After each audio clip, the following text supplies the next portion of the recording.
আসসালামু আলাইকুম। বাংলাদেশের সকল প্রবাসী ভাই বোনেরা কেমন আছেন সবাই? প্রথমে আমি আন্তরিকভাবে দুঃখ প্রকাশ করছি। লাইভে আসার কথা ছিল, আমি আসতে পারিনি বিজি ব্যস্ততার কারণে, তাই আমার এই ভিডিও বার্তা। বোরগালি আপু ওরূপে নীলা আপু, উনি অলরেডি অনেক কান্নাকাটি শুরু করে দিয়েছেন। আমি যার কাছ থেকে তথ্য নিয়েছি, উনি আরেকজনের কাছ থেকে নিয়েছে, অর্থাৎ তার খুব ক্লোজ ফ্রেন্ডের কাছ থেকে। তো উনি ওনার উপরে অনেক প্রেশার দিচ্ছে যেন আমি এগুলো ফোকাস না করি। তো আমি একটা ফাটাবাসের সিপাই পড়ে গেছি, অর্থাৎ না পারি ফোকাস করতে, না পারি সইতে।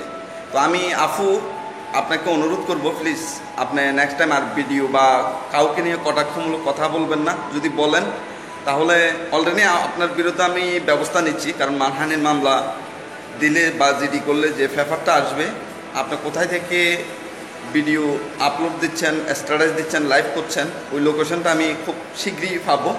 কারণ শুধু আমার কাছে এখন প্রয়োজন আপনার বিরুদ্ধে একটা মামলা দেওয়া বা জিডি করা। ওই জিডির একটা কাগজ হলেই চলবে। তো কি বলবো, বাসায় খুঁজে পাচ্ছেন আপনি যেভাবে নোংরামি শুরু করছেন অনলাইনে। আমি অনুরোধ করব, প্লিজ নেক্সট টাইম আর ভিডিও করবো না। যদি করে থাকেন, আমি নিশান আপনাকে চ্যালেঞ্জ করলাম, আপনার কখনো কোনো আইডি বা পেজ ইউজ করতে পারবে না। কারণ অতীতে কখনো কোনো নাস্তিক আমার ভয়ে কোনো আইডি পেজ ইউজ করতে পারে নাই। যেমন আসাদ নূর, সানিউর রহমান তো একটা স্যাবলা বলদ কামলা যুগালি আমার ভয়ে আইডি ডিঅ্যাক্টিভ করে রেখেছে। এখন ছোট্ট একটা 2-3 হাজারের পেজ একটা খুলছে।